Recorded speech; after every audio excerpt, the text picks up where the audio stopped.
Hey, what's up guys? John here. Yeah, I've always studied billionaires. People like Sam Walton, founder of Walmart, even people like Bill Gates and Elon Musk and Steven Schwarzman, all of these billionaires. I study them because they see the world differently and they build businesses based on the future rather than based on the present, like most millionaires. Most millionaires will build a very small business and then they'll have 4 or 5 or 6 locations and they invest over time and gradually they become a millionaire or a multimillionaire.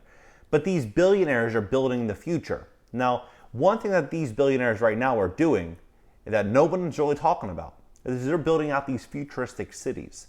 You know, Microsoft founders, Bill Gates is building one right now, Elon Musk is building one, and this new billionaire that not many people know of that sold his website to Walmart just a couple years ago for roughly $3 billion is building out this new 150,000 acre city.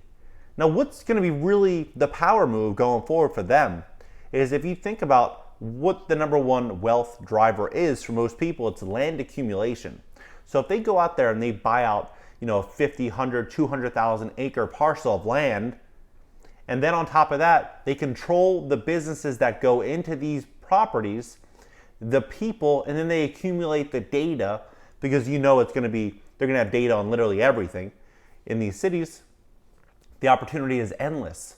And that's what I think is very likely to happen. I think over the next couple of years, what we're going to see is we're going to see a lot of these mom and pop farmers bleed out. They're not going to be able to hold on to their properties any longer. What's going to happen is that these billionaires are going to step in and start accumulating large blocks of land for pennies on the dollar. Pennies on the dollar. They're going to build out these futuristic cities. And I think the smart real estate investors, people that are thinking about buying multifamily properties, that are thinking about doing something out of the box, they're paying attention to certain things. They're paying attention to where the world's going and where the future is going.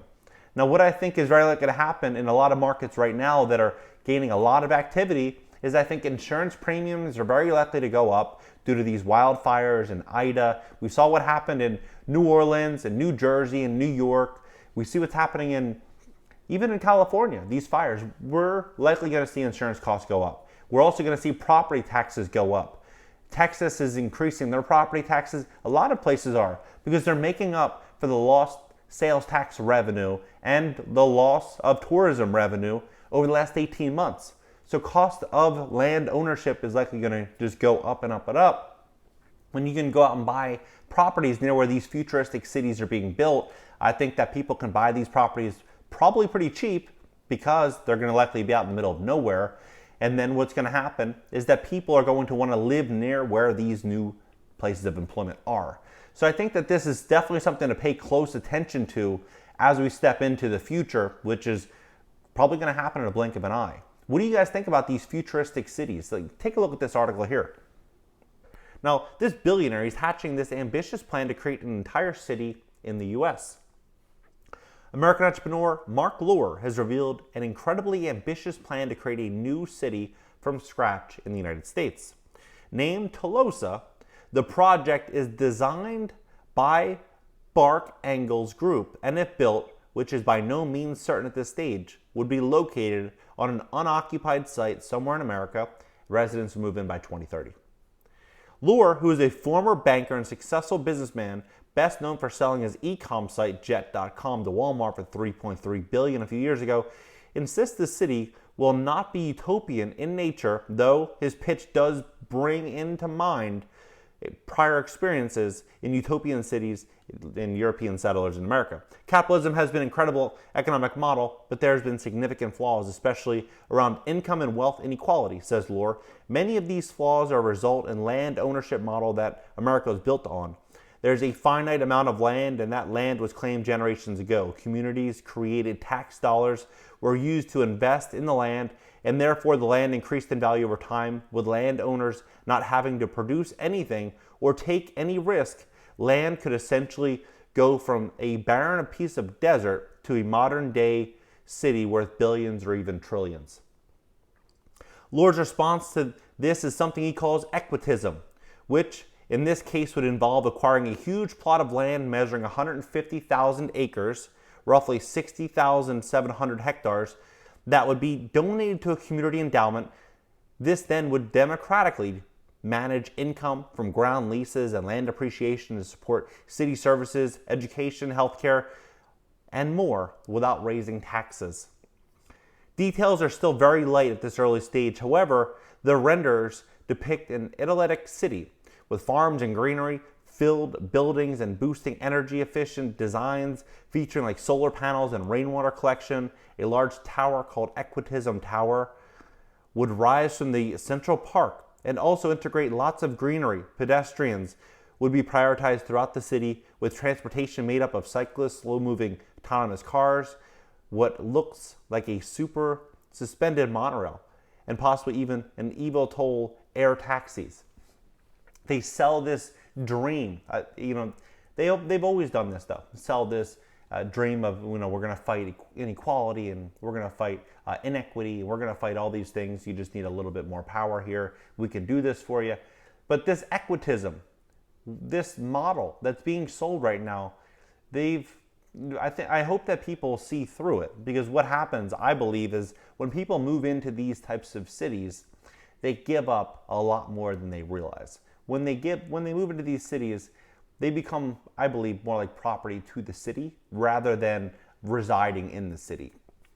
The idea is to build the city in stages. The early stage would cost about $25 billion and consist of 1,500 acre or 607 hectare site housing 50,000 residents, then growing in size and cost to more than 5 million residents and 400 billion over the following decades. Funding is expected to come from various sources, including private investors, philanthropists, federal and state grants, and subsidies. Now, the philanthropists, the people that are going to be investing in these cities to make them what they are, they're going to have an incentive to have something. They're not going to be giving away their money and power for nothing. I believe the real wins here are going to be land appreciation and data. Data is going to be the most important thing. So when you have all these philanthropists accumulating this data, what are they going to do with it? They're going to use the data in their best manner. They're going to try to capitalize and sell that data, or they're going to use that data to better and further grow their businesses. A location has not yet been chosen, though Nevada, Utah, Idaho, Arizona, Texas, and the Appalachian regions are all named as frontrunners. One key concern will be that it is a natural resource like water too, which is a dire problem in some areas in the US. To say that Tolosa will be difficult to realize is putting it mildly, and the potential pitfalls and criticisms, especially with regard to the environment, are considerable. Still, it's definitely a project to watch. It's also not without recent precedent. Bill Gates has previously revealed plans to build a city, while Prince Charles successfully created a town in England. So this is where I see things going next. It sounds just almost unbelievable. This is what's going to likely happen, is that this is the way that billionaires are going to really become all that they can be in their eyes, is going to be controlling the city and then controlling the people inside of the city, and then controlling the businesses, controlling everything. This is what's likely going to happen. It just seems kind of futuristic. It seems unrealistic, sci-fi. But the smart investors, as I mentioned, are going to be keeping a very close eye on the direction of housing and where things are going. As these insurance premiums continue creeping up, property taxes continue creeping up, because, as I mentioned, many states are increasing property taxes based on the low incomes driven through business revenue, commercial office revenue, and tourism that's suffered greatly over the last 18 months. How are they going to get this capital? How are they going to get the required money? They're going to be increasing property taxes, insurance premiums through Ida and a lot of the fires that we've seen. All these things that have happened lately are going to raise the cost to live in certain markets. And what I think, as the Redfin CEO said yesterday, he says that he thinks that banks are going to call certain markets collateral damage, issuing loans to those residents. So I believe that we're going to definitely see a big change in housing. So I think that paying attention to these smart cities, keeping an eye on it, it's going to really separate the average investor from the really smart and savvy investor. What do you think? Drop your comments below, smash that like button, subscribe here. Also consider subbing on my second channel. I'll leave the link pinned down in the top comment. I'll see you guys next video. YouTube Success Blueprint. To learn more about growing your YouTube channel and creating passive income as a YouTuber, register for my YouTube Success Blueprint by clicking the link in the description below this video.